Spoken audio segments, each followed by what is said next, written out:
The hike was long, nearly 6 miles. The first 5 were easy enough, but the last mile was a series of constant switchbacks on a steep slope that left me gasping for air with each step. We were exhausted and drenched in sweat, but in good spirits when we finally arrived at the top of the ridge shortly before sunset. My friends seemed eager to explore the nearby landscape, and I shared their enthusiasm. From what we had heard, the view here was stunning. It was our annual summer camping trip, a rigid tradition that had endured since childhood. My family and the families of my 3 best friends, who also happened to be my neighbours, spent a week in this park every summer.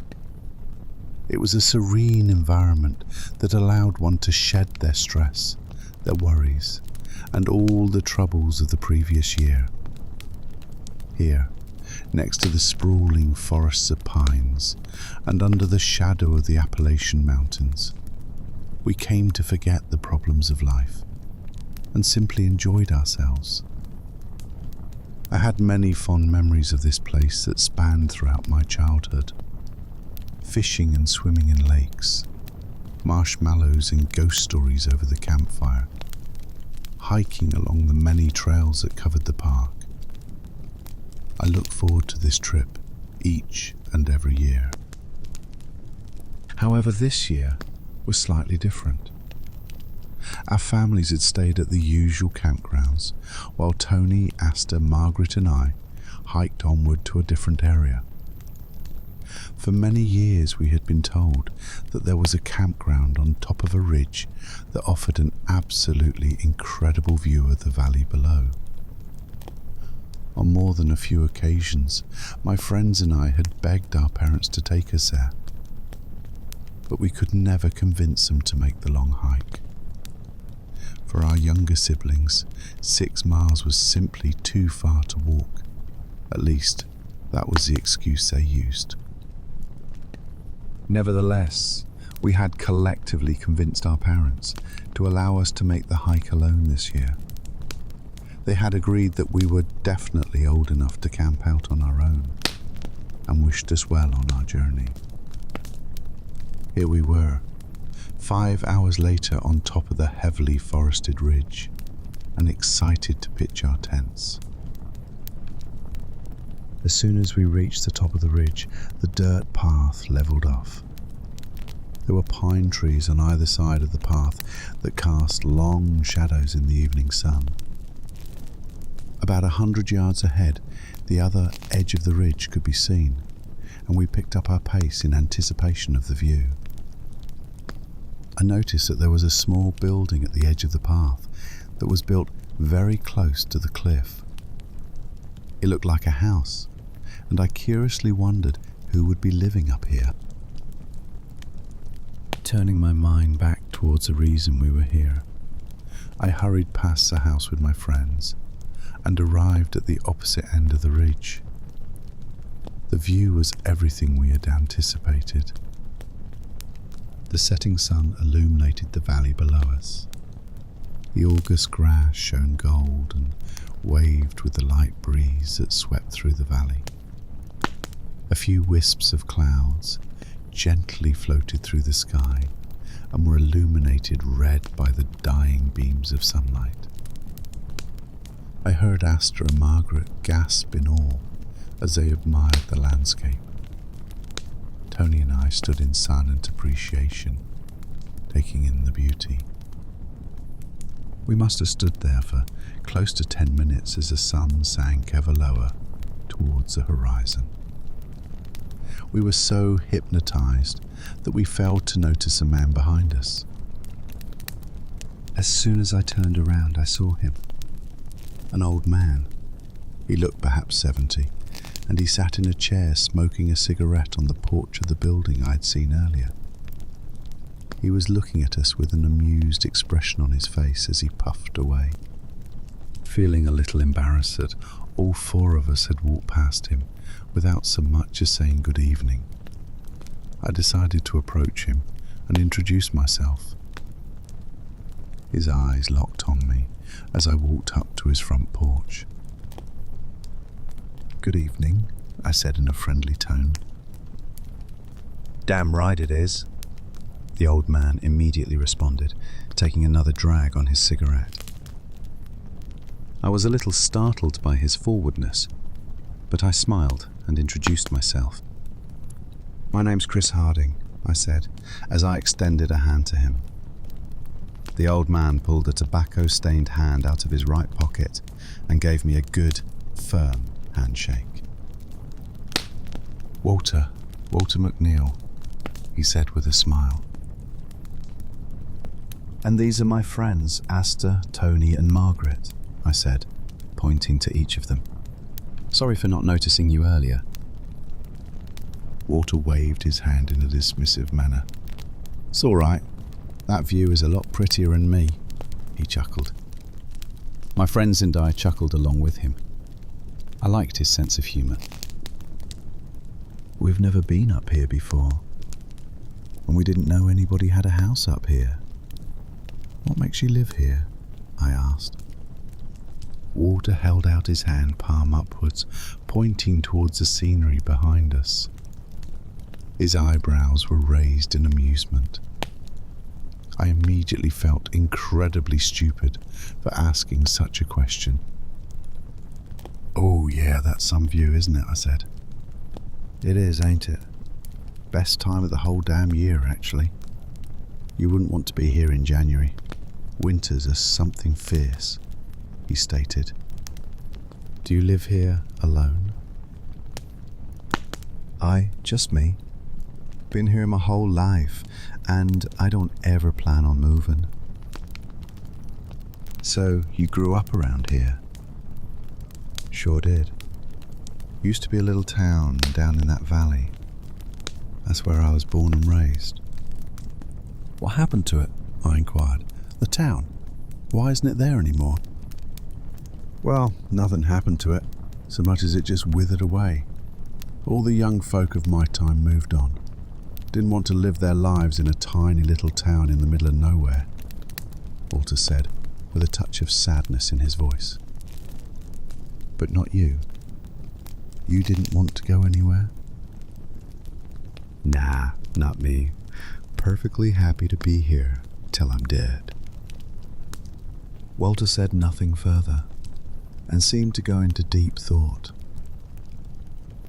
We stood around awkwardly for close to a minute before finally deciding to say goodbye and head to the camping area. We were tired from our hike and needed to pitch our tents and sleep. "Excuse me," I said, waking Walter from his silent contemplations. "How do we get to the campgrounds from here?" The campgrounds? Oh, just follow that trail there for about half a mile. It goes along the ridge and it will lead you straight to a clearing where you can set up camp. You'll have the place all to yourselves. Hardly anybody comes up here anymore." Walter pointed to the right of his house and our eyes followed his finger. There was a thin dirt path leading into the trees. "Okay, thanks for your help, Mr. McNeil," I said. We waved goodbye to him and started to turn towards the trail. Just as my head turned away from the house, something caught my eye. It was another trail, even thinner, that led into the trees on the left side of the house. "Where does that trail lead?" I asked, nodding my head towards the other path. Walter glanced over towards it, and a smile crept onto his lips. He took a drag on his cigarette and responded. "Oh, that trail. It leads to the stairway," he said casually. "The what?" "The stairway. That's what everyone calls it. I don't think it has a proper name." "What's the stairway?" I inquired, genuinely curious. "It's the damn strangest thing I ever saw. Just a set of stairs, carved out of rock. Goes right out over the cliff. Been there just about forever." What? I said incredulously. A stairway made out of rock, right over the cliff. Aye, exactly that. You got to see it to believe it, but it's there. Who built it? Why would anyone build something like that? Well, about 10 years ago, these archaeologists come up here to look at it. They got a load of fancy tools and such. One of them tells me that it's nearly 900 years old, if you can believe it. So I guess the Indians must have built it. There sure as hell wasn't anybody else here 900 years ago. I see. Why did the Native Americans build it? I asked. Ain't nobody got a clue. How those archaeologists couldn't even tell how they built it. Said it looked like the staircase was carved straight out of the rock. But the way it sticks over the side of the ridge, there couldn't have been any mountain to carve it out of. In fact, it's a damned miracle it hasn't fallen over. Shouldn't even be standing with how it is, Walter explained. At least, that's what the archaeologists say. The way he emphasized the word archaeologists made it clear that Walter was not telling the full story and was merely waiting for us to ask him to elaborate. I decided to humour him. After all, he clearly didn't get many visitors. What do other people say? Walter's face lit up in honest excitement as he was given the opportunity to tell a story. His cigarette was nearly gone, and he threw the butt on the ground and pulled a new one from his pocket. As he lit it with a match, he looked at us and asked, "You kids like ghost stories?" "Sure, we love ghost stories," Astra exclaimed. The rest of us nodded in agreement. Many ghost stories had been swapped between our families over a campfire, and a fresh one was always welcome. "Well, pull up your pants and get ready, 'cause I got one hell of a story for you," Walter said as he puffed his new cigarette. "So there's this God, you see. It rules over this land and..." "Is this a Native American legend?" Margaret cut him off. "To tell you the truth, miss, I don't know. Very well could be, but I don't got a clue where it came from. This is just a story I heard as a boy. Jimmy Dwight's granddad used to tell it when he was drunk as hell and couldn't keep his old mouth shut." Walter laughed hard, and his laughter turned into a wheeze, which turned into a coughing fit that lasted several minutes. When he had finally composed himself, he continued with the story. "So anyways, there's a God that rules over this land, and he's got these spirits under his command. And these spirits, they got a job. When somebody is close to death, when their time has come, so to speak, these spirits go to the dying man and they help him along. They take him and show him the way to the next life. So they're good spirits, you see. They help people go peacefully." Walter ruminated for a moment. It looked as if he was having trouble remembering the story. "So, anyways, what was I saying? Oh yeah, there's the good spirits that take dying people away. Except, one of these spirits was actually no good. He didn't do his job right. He liked it when people died, you see. There was something about it. Something about death he liked. So he starts taking people when it ain't their time. Healthy people, young people, people that got no business dying. And this bad spirit, he's killing them just for the sake of killing. Ain't that awful?" "Yeah, sounds real bad," Tony agreed. "This mean spirit, he goes around killing people for no good reason, and the killing seems to give him power, makes him stronger. So the God figures that this can't go on any longer. so he banishes him. The bad spirit gets thrown out of God's realm, heaven you could call it. He lands on his arse, right in this area, and most of his power is gone too, but not all. So the evil spirit is still here, roaming around. Is that it? Asta asked. You're ahead of me, young lady, Walter responded. As I said, most of the bad spirit's power is gone, but not all. He's still got some juice left, and like I said, killing makes him stronger. So he keeps on killing. Except he doesn't bother with individuals no more. That ain't no fun. He likes groups of people, groups he can play with. He taunts them, like a cat taunts a mouse before killing it. And the more the people suffer before they die, the more power he gets.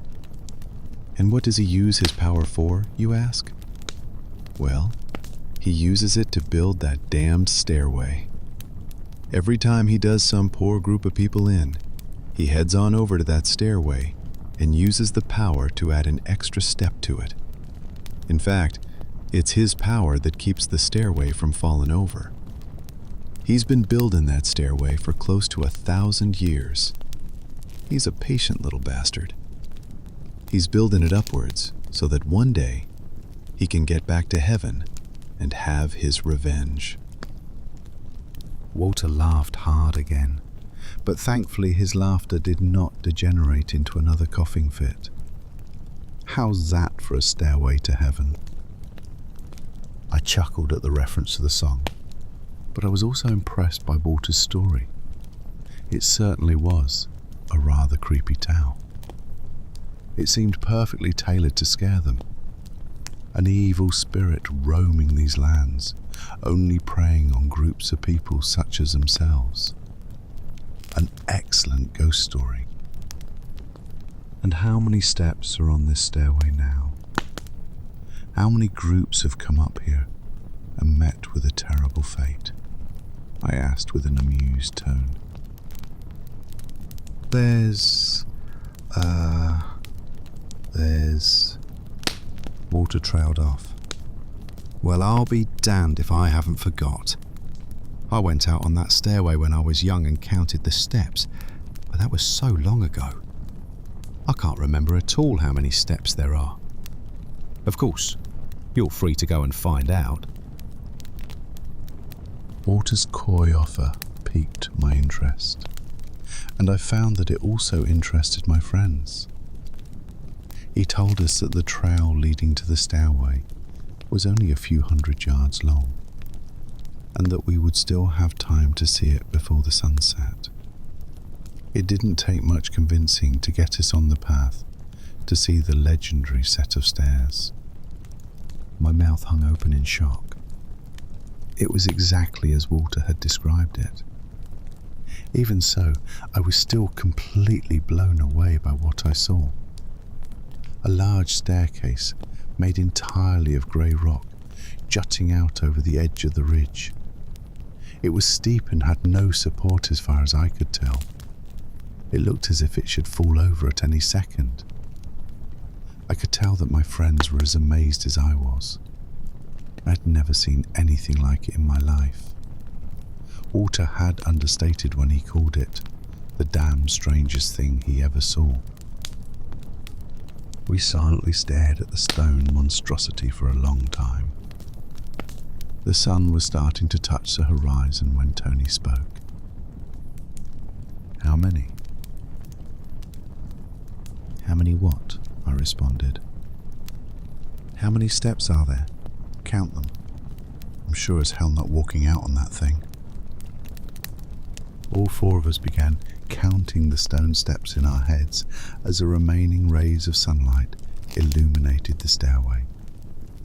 I lost count once and had to start over. 39, Margaret declared. Tony and Asta agreed with her count. I was the last one to finish my tally of the stairs, and I arrived at the same conclusion. 39, I agreed. 39 groups of people, killed by the evil spirit that haunts these lands," Tony said in an overdone, spooky voice. We laughed, and Asta mentioned that we should all tell our parents about this place as soon as the week was over. We had a great ghost story to share. The sun finally dipped below the horizon and left behind only a blood-red sky. We decided to head back towards Walter's house and take the path to the campground, promising ourselves that we would come back to see the stairway at least once before the week was over. The walk to the campground was fairly uneventful. We saw Walter again as we passed by his house and told him that there were 39 steps on the stairway. He mumbled something along the lines of, "Sounds about right," before bidding us good night and heading into his house. It took less than 15 minutes to walk the half-mile path to the camping area. In the fading twilight, we chatted and did our best to spook each other with dreadful stories of the evil spirit that lurked in these woods. About halfway through the walk, Tony had spotted the dirty skeleton of a squirrel laying just off the path. Asta, the most squeamish member of our group, had been unwilling to so much as look at it. So Tony had picked up the skull and chased her with it, laughing as she let out angry cries of disgust. Margaret scolded him like a mother, warning him that he could get all sorts of diseases from animal carcasses. But Tony didn't seem to care. He chased Asta with the skull for most of the walk, before finally tossing it on the ground and kicking it into the trees. It was these types of antics that I missed, and so dearly looked forward to each year as I camped with my friends. The campground was merely a clearing in the woods. It was uneven ground, a long and narrow scar in the woods that followed the high ridge we were upon. There were 3 fire pits lined up in a nice row, along with room for 3 groups to set up camp. We had the entire place to ourselves. We were seasoned experts at pitching tents, and Tony and I had a race against Asta and Margaret to see who could pitch their tents faster. Tony and I won by just a few seconds, and the girls cried foul because the ground beneath their tent was rockier and harder to drive a stake into. We all had a good laugh over it. The tent that Tony and I were using was closest to the trail, and Margaret and Asta's tent was directly opposite to ours, with a fire pit between us.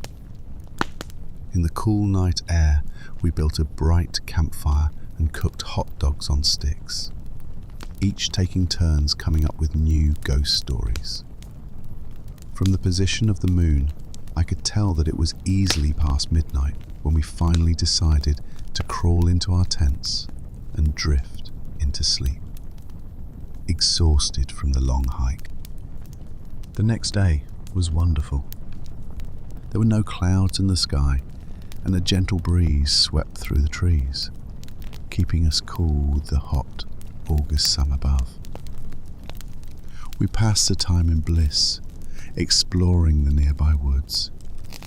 Margaret stumbled upon a small, pretty stream not far from the camp, and we must have spent 2 hours sitting with our feet in the refreshing, cold water. Nobody said anything. Nobody needed to say anything. We were as content as we had ever been. The day, so far, had been perfect. Unfortunately, that perfection would not last. It was evening and Tony was building the campfire. Margaret had gone into the woods to go to the bathroom, and Asta sat directly behind Tony, watching him toss wood into the fire. I had just entered our tent to retrieve the hot dogs for our evening meal when I heard Tony scream. It was a clear scream of pain that echoed throughout the woods and jolted me upright.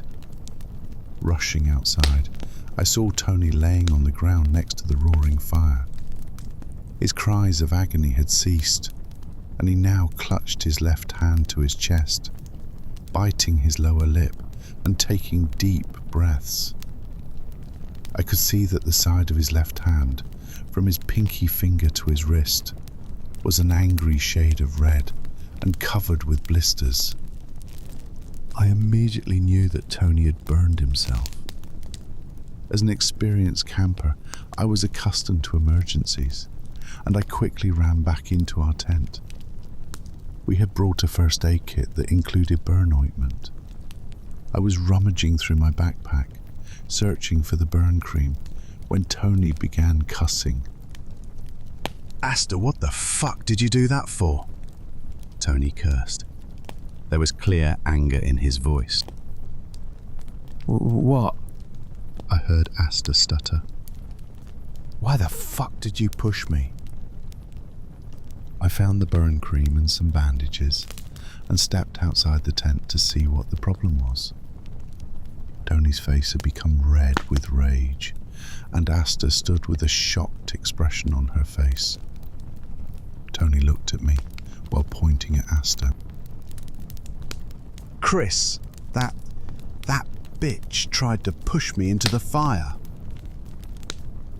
I was extremely confused by the accusation that Tony was making. I turned my head to look at Asta, who was pale with shock, then looked back at Tony. Tony, what are you saying? I asked as I walked over to him and bent down to apply ointment to his hand.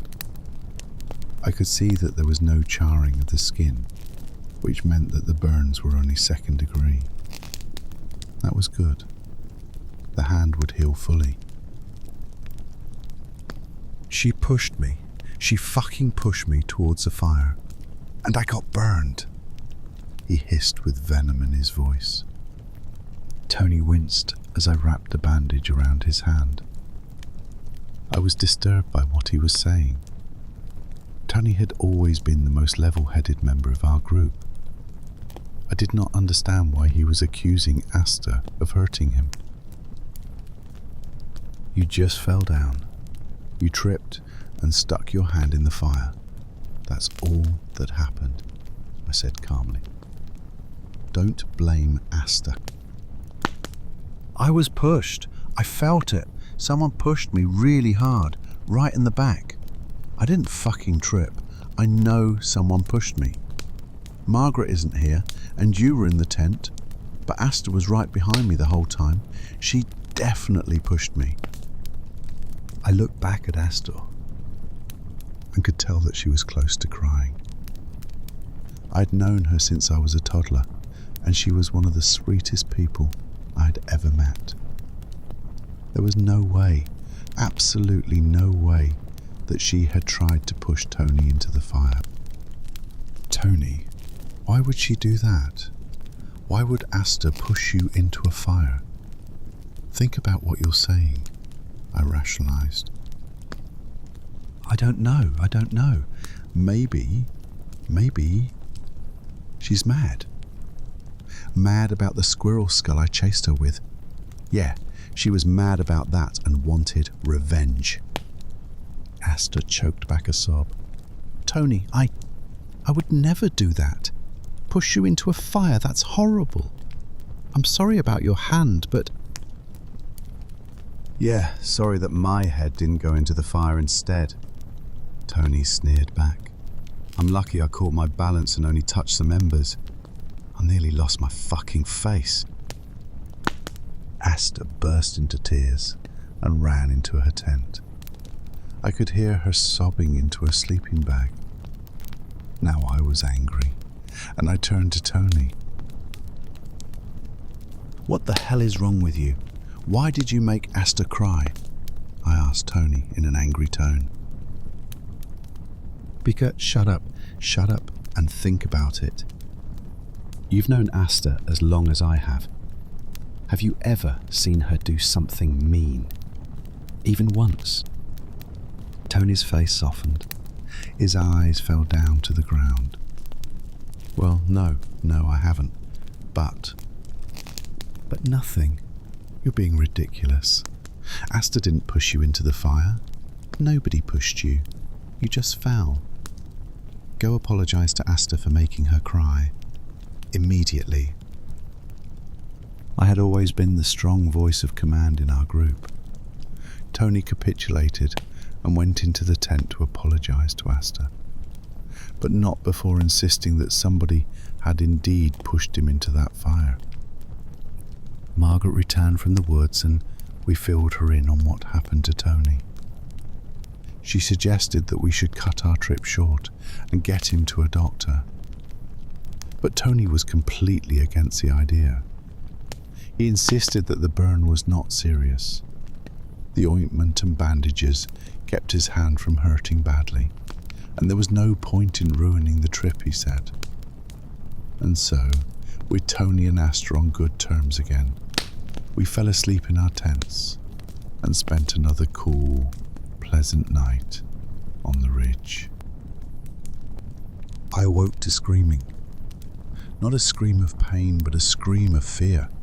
It was high and shrill, jolting me upright from a deep sleep. Even before I stepped out of my tent, I knew that it was Asta. Only she could produce such a sharp cry from her vocal cords.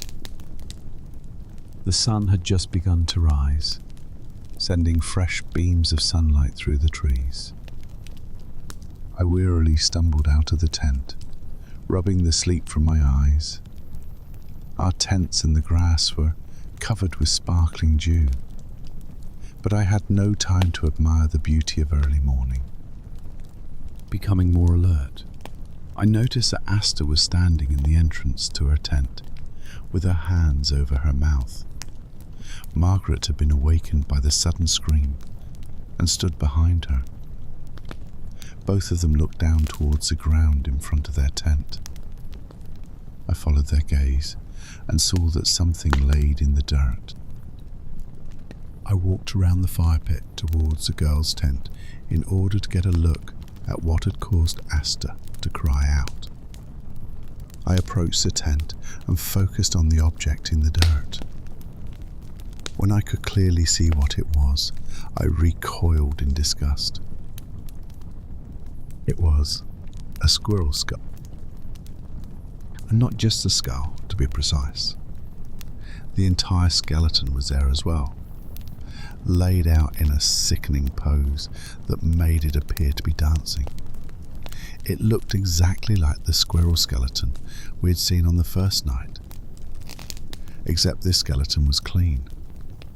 Its bones were bright white and did not have a single speck of dirt on them, as if somebody had rigorously scrubbed each and every one, carefully making sure that any impurities were removed, leaving a shiny white pile of bones, perfectly laid out in front of Asta's tent. Asta continued to gasp in horror and disgust as Tony stepped out of our tent and walked towards us with a concerned look on his face. "What's wrong? What's going on?" he asked. Asta wrenched her gaze from the skeleton and looked at Tony as he approached. The expression on her face turned from terror to anger. "What's wrong? What's wrong?" Asta screamed hysterically. "As if you don't fucking know." Tony looked confused. He stood next to me and peered down at the ground, seeing the skeleton for the first time. "You're such a fucking asshole, Tony. I thought we made up last night. You said you were sorry for blaming me. What a fucking liar. Fuck you." I absolutely agreed with Asta. It was one thing for Tony to be paranoid and believe that he had been pushed into the fire.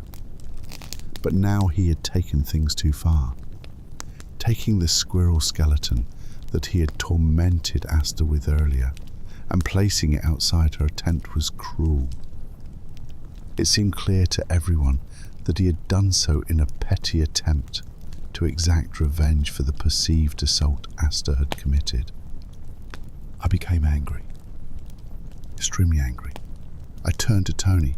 I was about to tell him off, to go on a tirade against him, to cuss him out for being such a thoughtless, paranoid arsehole.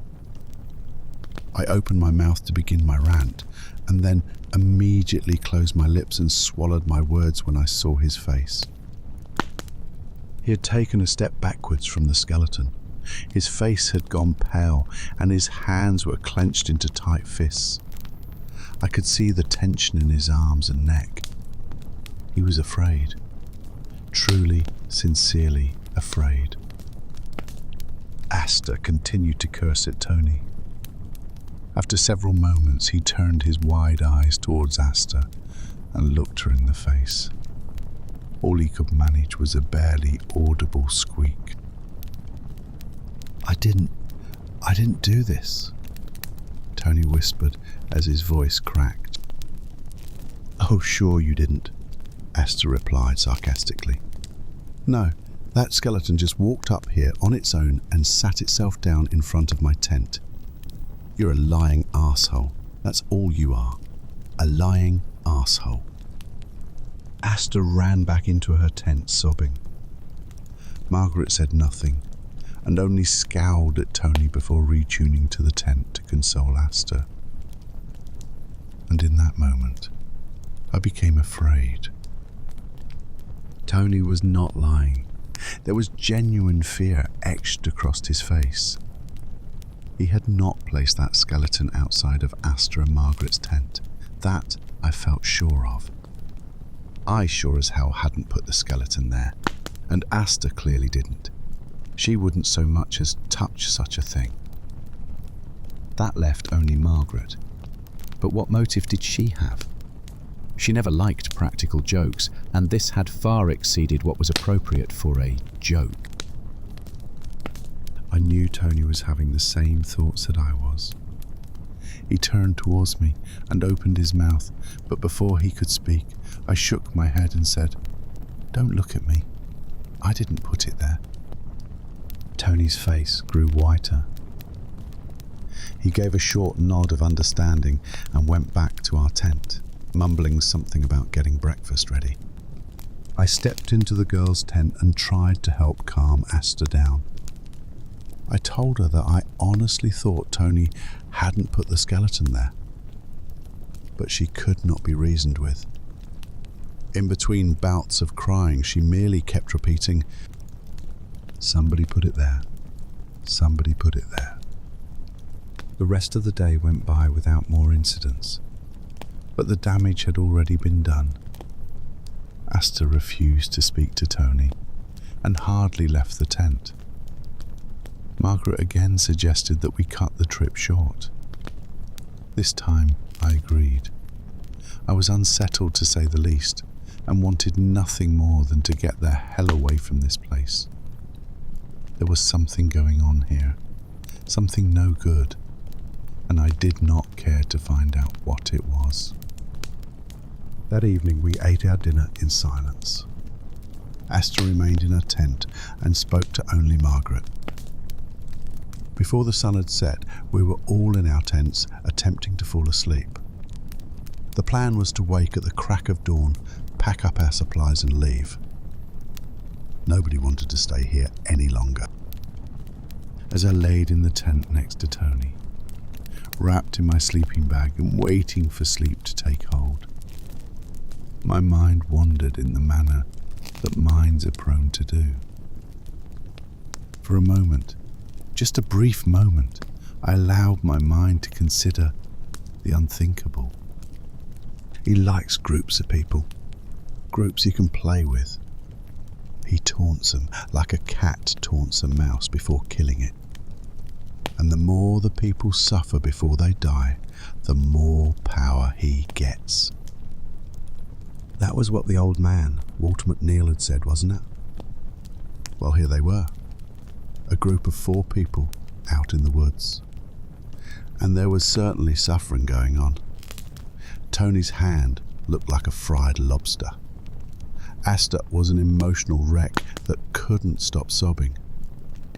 Margaret and Asta were angry at Tony, and Tony and I were scared to death because we knew that we had not put the skeleton outside the tent. I shivered and pushed the thought away. Here I was letting an old man's ghost story get to me, but no matter how hard I tried, I couldn't push it away completely. The subtle fear remained, the constant "what if" in the back of my mind. I remembered what Asta had kept repeating this morning. Somebody put it there. And what had Tony said the day before? Somebody pushed me. Somebody or something. And with that thought, sleep took me. There exists a sound so monstrous, so utterly horrid, that no human ears should ever suffer through it. A sound that woke me from my uneasy sleep and infected my soul, spreading absolute terror throughout every limb. The moment I heard it, my entire body went numb.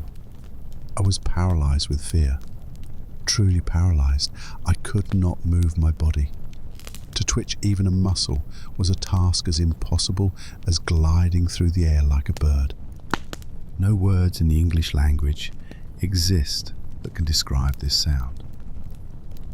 The closest description I can give is the noise of 100 bloodthirsty wolves howling at the moon, sent through an audio distorter, such as the kind used at rock concerts, and then played back at maximum volume.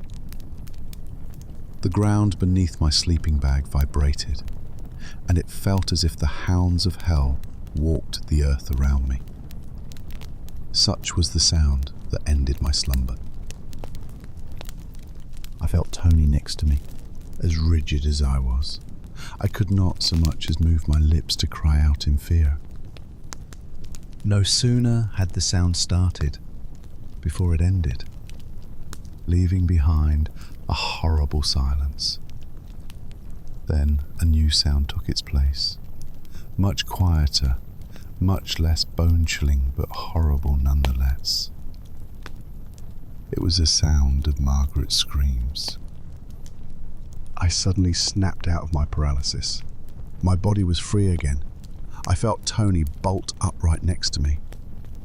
My left hand went down to the tent floor next to my sleeping bag, blindly searching for my flashlight. I always kept a flashlight right beside my sleeping bag. My hand finally found it, and I grabbed the flashlight, switched it on, and ran out of the tent. Fire. That was the first thing I saw. The brown summer grass around us was on fire. I knew that we had left embers smouldering in the fire pit before we retired to our tents, but there was at least 5 feet of dirt surrounding the pit. Embers could not have accidentally started this blaze. I looked across from our tent and saw that Margaret and Asta's tent had collapsed. I ran straight towards it, running through the smoking, fiery grass that surrounded us. Margaret's wails continued, but they seemed to be getting further away. Asta was still in the tent, thrashing around and yelling for help. I got to the tent and picked up the fabric, allowing Asta to exit. When I raised the tent back up, I saw that the backside of it had been torn to shreds. 4 long gash marks ran across the entire side. "It got her! It took Margaret! It took her!" Asta cried. Her words were barely understandable through her hysterical sobs of terror. I shined my flashlight over the tent and across the clearing, and my blood ran cold. Margaret screamed as she was dragged across the ground. She was being pulled feet first into the forest, her head scraping against the rough, stony ground. I caught only a brief glimpse of the thing that held her leg. It was dark, pure black. It was a person, or a beast, or both. I couldn't tell. It had no defined form. It was like a shadow, except even less than a shadow. It had no substance, no depth. It looked like a two-dimensional drawing of a dark monster. Margaret disappeared into the pine forest, but her screams continued. Somehow, through all the fear, terror and shock I felt, I was still able to run. A sort of blind fury overtook me. Now I wasn't just afraid. Now I was angry. Angry at that thing that tormented my friends and I, that had taken Margaret from her tent as she slept. I sprinted, faster than I had ever sprinted before. I sprinted after Margaret. I forgot about Tony. I forgot about Asta. The only thing that mattered was saving Margaret from the dark beast that had her. I tore across the clearing and into the trees, following Margaret's screams. I held my flashlight ahead of me. I could see her. She was still being dragged across the forest floor. I willed my legs to pump faster. I ducked under branches, leapt over logs, and narrowly avoided crashing into trees. Yet no matter how hard I worked my legs, no matter how much energy I expended in pursuit of the unknown beast, Margaret grew further and further away. After a while, I could only see her head, still being smacked by the uneven ground. Soon, even her head disappeared, and I had only her screams to guide me. But those grew ever fainter, and I realized that I would not be able to save her. When I couldn't run any longer, I stopped and bent over, gasping for air. Margaret's screams continued to grow more and more distant. Abruptly, they ceased altogether. My head perked upwards. I strained my ears, but I heard nothing. The forest was completely still. I was alarmed. If Margaret was still screaming, that meant she was alive. But now there was only silence, meaning I shook my head. I refused to let my mind consider that gruesome possibility. But deep down, in the back of my mind, I knew what had happened to Margaret. I just couldn't admit it to myself. I started jogging forward, calling out her name in a hoarse voice. "Margaret! Margaret, where are you?" I cried out. I suddenly noticed a new noise, one that was not there before. It was a sound of running water. I realized that I must be near the small stream that we had visited 2 days before. Picking up my pace, I walked towards the sound of the stream. My flashlight illuminated the path ahead, and I saw moving water. And then I saw Margaret. She was laying face down in the stream. Her black hair was waving gracefully in the eddies of the water. "Margaret!" I yelled as I sprinted towards her. As soon as I got within 5 feet of her, I stopped. The bright flashlight beam lit up her entire body. There were cuts and bruises along her legs and arms, and her clothes were tattered. Her right leg had 4 large cuts along it, no doubt where the beast had been holding her. And her head was bashed in. A large rock laid next to the stream.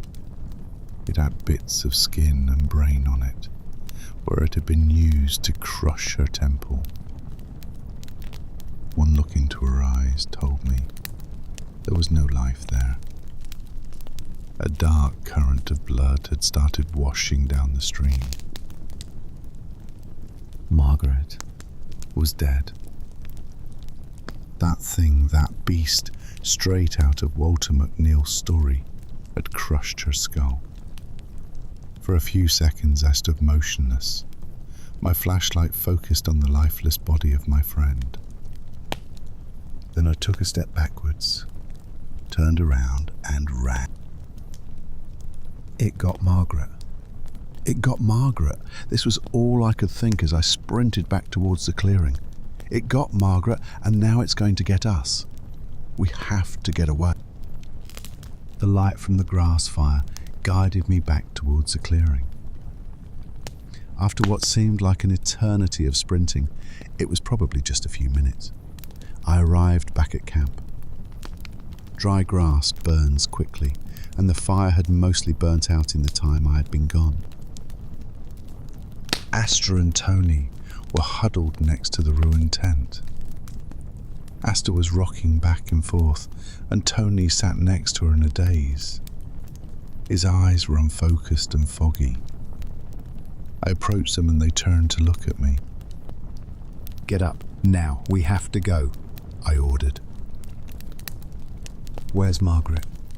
Tony asked, in a voice that sounded very far away. Margaret's gone. Let's go. It was a considerable effort to keep my voice calm. Gone? What do you mean, gone? Asta cried out. She's fucking gone. Get up and go. This seemed to motivate Tony. He jumped to his feet and bolted towards the path that led back to Walter's house. I struggled to help Asta stand. Her knees were too weak to support her weight, and she had to lean on my shoulder. Tony, wait, Asta sobbed. Just let him go. We need to leave. Walk with me, I commanded her. Slowly but surely, we managed our way towards the path. My eyes darted back and forth, searching for any danger, any sign of it. My anger was back. It had killed my friend, one of my best friends since childhood, and I hated it for that. I hated it with all my soul. But now was not the time for hate. I needed to ensure our survival. Margaret was gone, but we could still save ourselves. We entered the dark trail. I held my flashlight in my left hand as my right side supported Asta. The dirt path took a sharp curve, and we rounded it as quickly as we could. When we came fully around the corner, the bright beam of light from my flashlight revealed a grisly sight. Tony was up in one of the pine trees. His feet dangled about 4 feet from the ground. He had been completely impaled on the many branches that grew from the tree. Thinner, weaker branches had snapped off, but the thicker, sturdier ones had held strong and penetrated his body.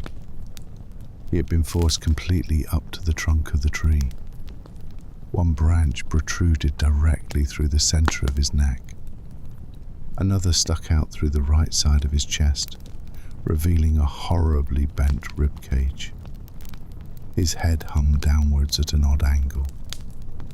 All the pine needles nearby were speckled with blood, and a steady drip, drip, drip could be heard as warm liquid spilled from his fresh corpse. I felt puke climb into my throat, but I forced it back down. I grabbed Asta by the arm and gave her a rough pull. Just keep walking. Don't look at him, I said in a shaky voice. But Asta would not move. She stood rooted to the spot, her face deathly white and her eyes wide with shock. Asta, we need to go, now. We can still get away, I pleaded with her. She took 2 steps toward the body of Tony and then ran the other way. Stop, you're going the wrong way, I cried out as I began to chase her. She didn't seem to hear me. Panic had taken hold of her, and no amount of instructions or logic could get through to her. I tore after her, but I was already exhausted from chasing after Margaret, and I couldn't keep up. Asta had always been a better runner than me. She sprinted across the camp clearing in a blind panic as I begged her to stop. When she disappeared into the woods at the opposite end of the camp, I followed her in. I ran after Asta in the same way I had run after Margaret. I called out her name and asked her to wait. I had a sudden, terrible realization. Asta was in complete panic mode, following no clear path. The ridge we were upon was only about 100 yards wide and had steep cliffs on both ends. With the overhead foliage blocking the moon and stars, a person who was running quickly might not see the edge in time to stop completely. I put my head down and ran faster than I had ever run before. Asta seemed to be slowing down now, perhaps becoming tired. I was gaining on her, but now I saw something else through the trees ahead. Stars. My gut sank when I realized that my fears had been correct. The cliff was no more than 20 yards in front of Asta. I was at least 10 yards behind her. I put every bit of energy I still had into running after her and screamed, "Asta, you're going off the cliff." Asta understood the danger now, but it was too late. She attempted to stop herself, but her shoe slipped on the rocky ground and she tumbled forward. I slowed down as fast as I could, no more than 2 feet from the edge of the cliff. I reached my hand out and swiped at Asta's torso, attempting to grab her arm. My hand smacked against her shoulder, hard, and spun her around. But I had nothing to grab onto. Her terrified eyes met mine, and she opened her mouth to scream. But her scream was taken by the wind, and she was gone. I stood on the edge of the cliff. I didn't dare look over the side. Oh shit, oh shit, oh shit. I was alone now. All of my friends were gone. I was alone in the forest, alone with it. Somehow, I still had the energy to run. I ran back towards camp as fast as my legs could carry me. I was determined to escape, to survive. Through all this, I still had my flashlight. It was a miracle I hadn't dropped it. I arrived back at the clearing. The grass fire had completely gone out. I made a straight line for the path that led out of the campgrounds, a swell of panic rising in my stomach. But something stood in my way, directly in the entrance to the path. It was Tony. Tony stood in the path. His body had been taken down from the pine. The branches through his throat and chest were still there. They had been snapped off the tree. Blood still ran from the open wounds on his body. Behind him, I could see it. The thing that had dragged Margaret to her death. The thing that had impaled Tony upon the tree. The black, two-dimensional being that had terrorized us. Strangely, it was somehow transparent. I could see it, but I could also see everything behind it. It held Tony's body up like a puppet. His head lolled to one side, and then turned upwards and looked at me with blank, dead eyes. Tony's mouth curved into a grin, but it was not a grin of his own. It looked as if his cheeks had merely been forced upwards by an outside force. Then Tony laughed. It wasn't a real laugh. It sounded as if air was simply being forced through his mangled vocal cords by the thing holding him up. His smile dropped, and then he spoke. Except it wasn't Tony speaking. It was that thing speaking through Tony. The voice was so garbled that I could hardly understand it, but I made out a single word. Run. The thing dropped Tony's body on the dirt path and disappeared.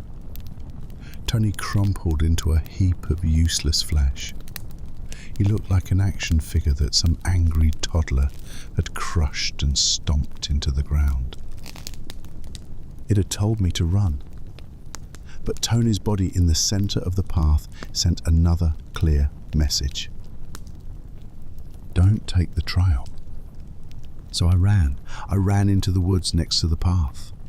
I planned on turning back towards the trail when I could, determined to make my way out of this forest from hell. But there it was, right beside me. It followed along with me, keeping pace with me. Every time I tried to turn in the direction of the path, it was there. It was not going to let me escape. Like a dog herding sheep, it ran beside me. It kept itself between me and the trail, ensuring that I could not make my way onto the dirt that led to safety. I absolutely knew that if I ever crossed its path, I would be dead. I had no choice but to continue straight ahead through the thick forest of pines. It had changed now. It took on a more definite form. It was no longer transparent, but pure black, as it was when it had taken Margaret. It was a beast with 4 long, thin legs that ended in huge claws. Its snout was lengthy and pointed, and its back was horribly arched. It lumbered along beside me, mad with thirst for the kill. I looked ahead and saw stars. I was nearing the other edge of the ridge, and if I did not change direction soon, I would go over the edge, just as Asta had. I curved my path to the left, away from the trail, but it was there too. It had disappeared from my right side and appeared on my left, continuing to herd me straight ahead. There was only one direction it wanted me to go. He taunts them like a cat taunts a mouse before killing it. The words of Walter McNeil echoed through my mind as I ground to a halt, mere inches from the cliff. I turned around to face the horror that pursued me. My mind was completely empty. I had no more sense left in me. There was nothing I could do to protect myself. It stayed in the trees, several feet from the edge of the ridge, prowling back and forth like a giant cat, as its hideously long claws scraped against the rocks on the ground. I didn't dare try to run anymore. Every potential path of escape was blocked. I saw its mouth open wide to reveal a set of monstrous black teeth. It curled back onto its hind legs and looked like a spring that was waiting to be set loose. Its hind legs thrusted forward with enormous power, and it leapt at me from the trees. Sharp teeth bit into my chest as it crashed into my torso and took me over the ledge. Walter McNeil awoke with the sun creeping over the horizon. He hadn't slept well, not well at all. Halfway through the night he had heard something awful, a horrible noise that seemed to come from the direction of the camp where those kids were staying. He thought he had dreamt it, but he wasn't completely sure. Stepping out onto his front porch, he pulled a cigarette from his pocket and lit it. He felt uneasy. He couldn't quite place his finger on it, but something was throwing him off. For some reason, on this morning, he felt drawn to it. Drawn to that damn stairway that stood so defiantly over the ridge. Perhaps it was the horrible noise that had awakened him in the night. Perhaps it was the fact that there was no smoke creeping up over the nearby campgrounds, as it had the past 2 mornings, while those kids were camping. Walter walked along the short, narrow path that led to the stairway. The rising sun illuminated it, and to him it was beautiful. It looked just like it had when he was a boy. It was exactly how he remembered it. Walter placed his foot on the first step and began climbing. In his mind, he counted the steps. 1, 2, 3, 4. Any other man would be afraid to do such a thing, to climb out on an impossible stairway over a large cliff that looked as if it should fall over at any moment. But Walter knew it was safe. It had been there for 900 years and had not fallen over. At least, that's what those archaeologists claimed. And he had climbed out on it when he was a boy, hadn't he? It hadn't fallen over then. No, the stairway would not falter to the weight of Walter McNeil. It had been there when he was born, and it would remain long after he had died. Walter hesitated before taking the last step. Carefully, he raised himself onto the final step and peered out over the valley. It was a beautiful view, better than the one he enjoyed from his porch. The sun illuminated the valley below in a splendid swirl of colours. But suddenly a darkness came over him. His skin tightened up, and goosebumps broke out over his arms. This place was no good. He could feel that. For the first time in his life, he could tell that the stairway was not something he should disturb. Walter quickly rushed down the steps, taking them 2 at a time. It wasn't until he was back on the trail to his house that he felt better. When the sense of darkness finally left him, he laughed out loud in the morning air. What an old fool he was, scared of a stupid hunk of rock that some crazy Indians built 1,000 years ago. Nevertheless, his mind returned to that feeling of dread that had overcome him on the top step of the stairway. He thought back to the story he had told those kids a few days before. Walter shuddered and decided not to think about it any longer. He had lived in that house for nearly 50 years and had not had a single whiff of the supernatural. Because it doesn't go after individual people, only groups, his subconscious goaded him. He shoved the thought out of his mind. That ridiculous story came from a superstitious old drunkard. It wasn't even worth considering. Stairway to heaven, my ass. But in his heart, he knew that nothing could completely wash away the fear he now felt towards that place. The fear that had invaded his soul and taken root, like a weed, as soon as he arrived at the final step of the stairway. He could ignore it, rationalize it, explain it away as best he could. But the seed of doubt would never leave. Kids these days can't even count right. What good is school anyways, he thought to himself. Yeah, that's it. They just miscounted. Couldn't see it right in the setting sun. That's what happened. That must be it, he said out loud, attempting to console himself. That must be it. Because there were exactly 40 steps on that damn stairway.